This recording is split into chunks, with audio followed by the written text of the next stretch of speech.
Olá, irmãos. Meu nome é Iane e eu vou fazer a partilha do capítulo 24 do Atos dos Apóstolos. Eu quero iniciar lendo uma parte da introdução deste livro que diz assim: Lucas se preocupa em oferecer um retrato da vida e da organização da igreja como um padrão para orientar a igreja de seus dias. Lucas ressalta especialmente a importância do Espírito Santo na vida da igreja. O Espírito Santo é o dom que todo cristão tem em comum, a fonte da alegria e do poder. E os líderes cristãos são pessoas que estão especialmente cheias do Espírito a fim de cumprirem suas funções. O Espírito Santo guia a igreja na sua escolha de líderes e na sua atividade evangelizadora. Por isso, de tal forma que Atos às vezes tem sido descrito como o livro dos Atos do Espírito Santo. Então, como diz aqui, Atos dos Apóstolos tem sido descrito por muitos como Atos do Espírito Santo. Então, que nós possamos estar cheios do Espírito Santo a todo momento. Esse capítulo, ele narra o processo de Paulo diante do governador Félix. Paulo ele foi conduzido a um tribunal estrangeiro e tudo isso aconteceu muito rápido, porque eles tinham pressa em se desfazer de Paulo. Foram apresentadas 3 acusações contra ele. A primeira, provocar por todos os lugares agitações entre os judeus. A segunda, ser chefe da seita dos nazarenos. E a terceira, ter tentado profanar o templo. E os romanos, eles não se importavam com as seitas judaicas. Mas o nome do Nazareno trazia suspeitas, porque Jesus ele foi condenado pelos romanos. Logo, seus seguidores podiam ser também. E nós precisamos entender que nessa sala de julgamento está em confronto Roma, o judaísmo e o cristianismo representado por Paulo. Vale lembrar que essa situação está colaborando com os desígnios de Deus, porque Deus quer levar Paulo a Roma. Assim também, e nós podemos fazer uma alusão, porque assim também são as provações nas nossas vidas. Elas não vêm de Deus, mas podem nos aproximar da vontade dele.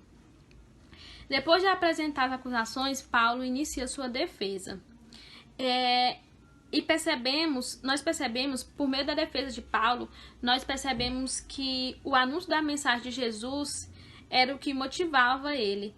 Porque mesmo diante de tanta perseguição, ele permaneceu firme. E esse é um grande ensinamento para nós. No seu discurso, Paulo admite apenas uma culpa, de estar a serviço do Deus de seus pais, que é o Deus dos judeus. Ele era judeu e converteu-se ao cristianismo. E ele tentava explicar que a seita dos nazarenos, como era descrito pelos acusadores, era apenas uma continuação do judaísmo, mas eles não entendiam.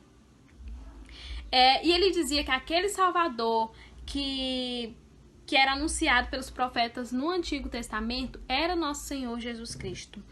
Mesmo diante da verdade, Paulo continuou preso, pois, como ele disse anteriormente diante do grande conselho, por causa da ressurreição dos mortos é que sou julgado hoje diante de vós.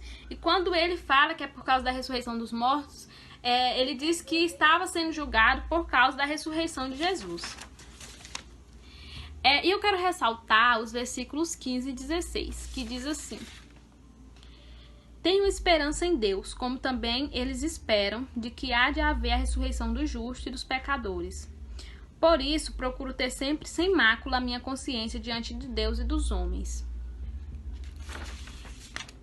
E eu quero dizer que somente uma pessoa que tem entendimento de si mesmo é capaz de afirmar isso, uma afirmação tão bela. Eu encerro essa partilha com uma provocação. Será se sua consciência te acusa de algo? Ou, como Paulo, você pode dizer que mantém sem culpa a sua consciência diante de Deus e dos homens, mas principalmente diante de Deus. Então, que nós, com essa provocação, que nós possamos rever nossos atos, nossas atitudes e a nossa escuta da voz de Deus. Pois essa voz, ela dirige nossos passos e ora o Espírito Santo aprova, ora reprova. Então, nós precisamos estar atentos ao Espírito Santo que nos conduz. Então fiquem na paz e que o mover do Espírito Santo faça nova todas as coisas em nós.